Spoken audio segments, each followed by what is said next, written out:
Yep, the same old story for New York fans.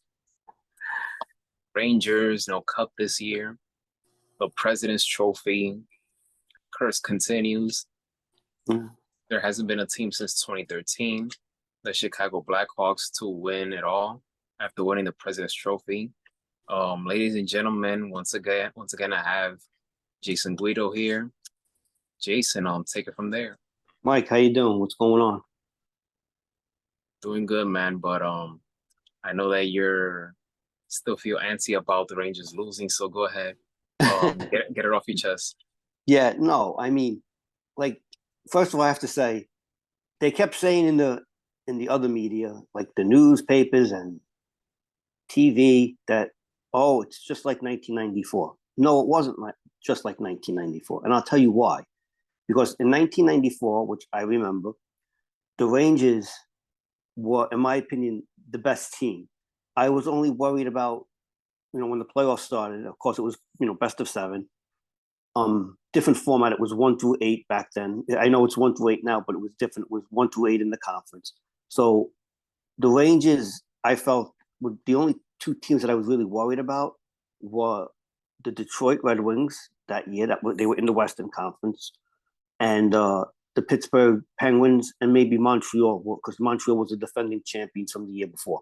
But those were the teams that I was like worried about that could beat the Rangers possibly in a 7-game series. This year, that wasn't the case. The Rangers were only, if you go by the odds, betting odds, whatever, however you want to do it, the Rangers were only, I'm not going to say only, but they were like the fifth or sixth team to win the Stanley Cup when the playoffs started. The first team being either a toss-up between Miami Panthers and Carolina Hurricanes. And then you could throw in, I thought Edmonton was good too. And I thought Dallas was also, one of the top teams also. But other than that, I don't see how the Rangers could have, again, so they set us all up for disaster. That's what I'm getting at. Like, they had everyone all working. The Rangers are going to win the Stanley Cup. Yeah, but they played a Miami team where they can't even, they couldn't get the puck to the net. The power play, they didn't score enough power play goals. Maybe they had one, I can't remember, in the whole series, one or two. And they're going to need to make changes overall to the roster. How are you going to do that? I can't tell you, because they raised the salary cap. I think it's going up about $5 million. The Rangers will have about anywhere from 12 to $16 million in free cap space.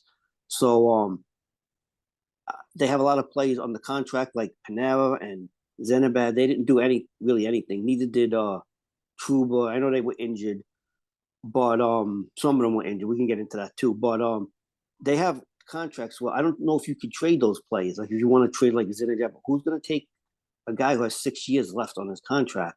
I mean, he's a good player. He's only 30 years old. But I just don't see how maybe you can convince one of the Western Conference teams, the LA Kings or Anaheim. I don't know, but they definitely need a big scoring right wing. I mean, there's a bunch out there in free agency. Can they fit them underneath the cap? But the Rangers need other things. They also need a lockdown defenseman, in my opinion. Their other defensemen are okay, but they need a lockdown defenseman, in my opinion. I would try to trade Trouba. I mean, I know he's the captain. Not a big fan of his. He took way too many penalties. And then after the playoffs were over, we found out that he had a broken ankle, which he was able to play on it, but he was in pain. So it's a double-edged sword. So, yeah, you want your players to play tough and play, but he may have cost them the series also, because if they knew that, or he was in some type of pain, I don't know what the management knew or not, I probably would have sat him. And you could have brought up Zach Jones or play somebody else. But the Rangers, this was a strange. The Rangers have a big defenseman who played with them last year in the playoffs, Ben Harper. He's 6'6", so they traded for him. I don't remember if it was in last season's trade deadline, but they had him in last year's playoffs against the Devils, and he played well, in my opinion. And he was in the minor league team for most of the year, if not the whole year. He was there for the whole year. I don't think they brought him up once.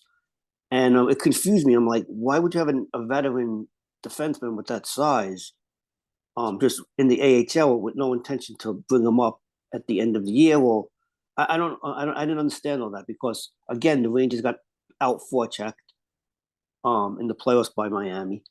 I don't feel so bad because Miami is up as of right now, as this recording, 2-0, and Edmonton Oilers, who have even more offense than the Rangers, have only scored 1 goal in 2 games. So maybe the Panthers are that good, but the Rangers have some big plays in the minor leagues. Adam Eaton, they didn't bring him up, so I don't know. I don't know what they're gonna.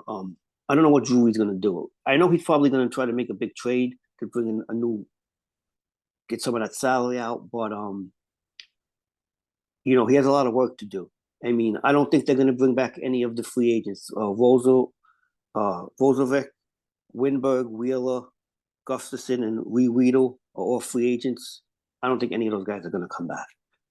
Um, you could see maybe they can go into their minor league system, bring up Brandon Ottoman. He's their top prospect. He's a left wing. I don't know. Will he solve the problem for the forechecking? I don't think so. But again, they're going to need a lot of.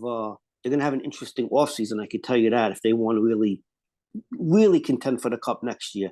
And because if Miami brings back the same team, I know that Reinhardt, their big scorer, is a free agent, so he's probably gonna get a lot of money from someone.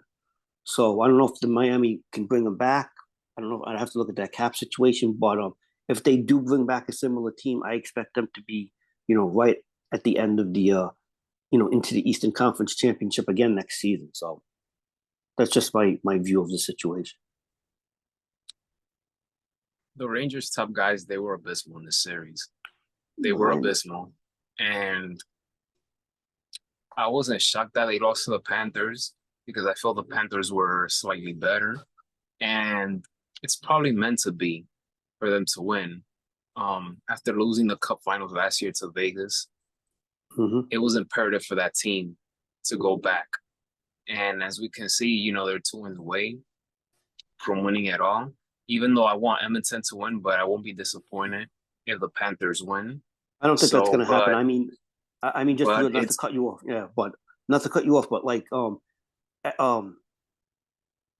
the Miami going on the road to Edmonton, that doesn't scare them. They play the same game on the road that they do at home, the Panthers. So we'll see. But go ahead, continue. I'm sorry, I didn't mean to cut you off.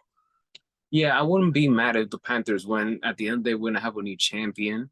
It would be much worse if it's the Boston Bruins winning it. But Well, I they're going to won't win the I NBA won't be title. mad. I won't be mad. And besides, Florida sports, they've always been on this close but no cigar type of thing in the last few years. So Panthers winning at all would be a great story for the state of Florida.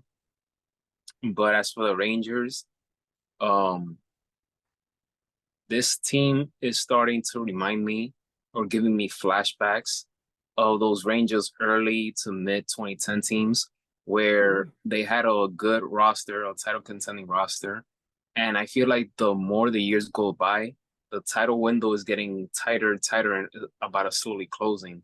So next year, I feel that the pressure will be immense for them to go win it all because you had a great season this year.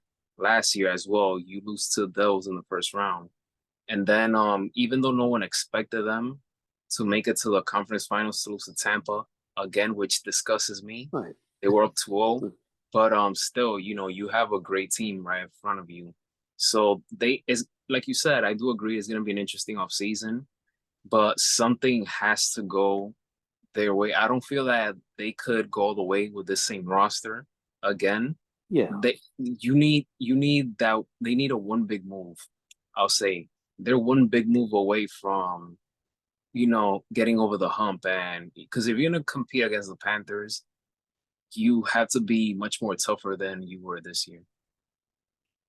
Yeah, you can go get Getsu. I mean, he's a top free agent, but he's probably going to get a lot of money. So I don't know if they could fit him in that cap. But also in 1994, there was no salary cap, so the Rangers could go out and get anybody you want. They could have went out and they did. They got Steve Lama, they got a whole bunch of players, but you can't do that in this age. You got to fit the players underneath the cap. So that's a whole nother, jigsaw puzzle that, Chris Drury has to figure out, which Neil Smith, the Rangers GM during that championship year, didn't have to figure out. He was able to trade who he needed to trade to get who he wanted to bring in to finish that team.